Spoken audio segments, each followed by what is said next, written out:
ஈர்க்கும் மனம், இணையும் சுவை. தமிழ்நே எடுத்தா சட்டு புட்டுன்னு கொடுக்க வேண்டாமா? ஏன் இப்படி லேட் பண்ணிட்டு இருக்கீங்க? கௌதம் சொன்ன மாதிரி ஆடியோ ரெக்கார்ட்லாம் ஃபோனில் இருக்கு. பட் அதை அனுப்பணுமே, சீக்கிரமா அனுப்பிச்சிட்டா வேலை முடிஞ்சிடும். பட் அங்கேயும் அனுப்புறதுக்குள்ள அங்கேருந்து பைரவி நடந்து வராங்க. ஜானுமா என்ன பண்ண போறாங்க அப்படின்றது தெரியல. அனுப்பிட்டா நல்லா இருக்கும். அண்ட் அதே மாதிரி இந்த பக்கம் பார்த்தோம் அப்படின்னா, ஜெயிலுக்குள்ள வந்து இலக்கியாவுக்கு புது ஒரு வில்லி இருந்தாங்கல்ல, அவங்க வந்து சாப்பாட்டில் ஏதோ கலந்து கொடுக்குறாங்க போல. இலக்கியா சாப்பிட்றது அப்படியே குருன்னு பார்க்குறாங்க. என்ன ஆக போகுது அப்படின்றது தெரியல. ஸோ என்ன ஆகும், என்ன ட்விஸ்ட் இருக்குது அப்படின்றத இன்னைக்கு ஃபுல் எபிசோட் பார்த்து தெரிஞ்சுக்கலாம். கேளு. Don't worry Bhairavi madam, Ilakkiya தப்பிக்க முடியாத அளவுக்கு எஃப்ஐஆர் போட்டிருக்கேன்.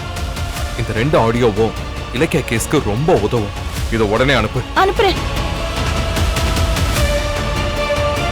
சாப்பிடுமா.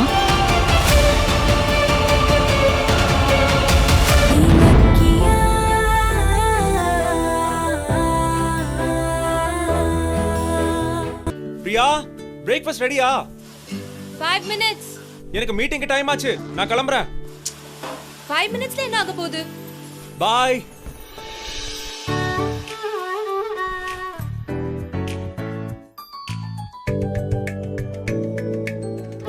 லேட் ஆயிடுச்சுன்னு சொன்னீங்க. 5 மினிட்ஸ்ல என்ன ஆக போகுது? இல்ல ஈர்க்கும் மனம், இணையும் சுவை. தமிழ்நே. இந்த வீடியோ உங்களுக்கு பிடிச்சிருந்தா லைக் பண்ணுங்க, கமெண்ட் பண்ணுங்க அண்ட் ஷேர் பண்ணுங்க. மறக்காம சரிகமா டிவி ஷோஸ் தமிழை சப்ஸ்கிரைப் பண்ணுங்க.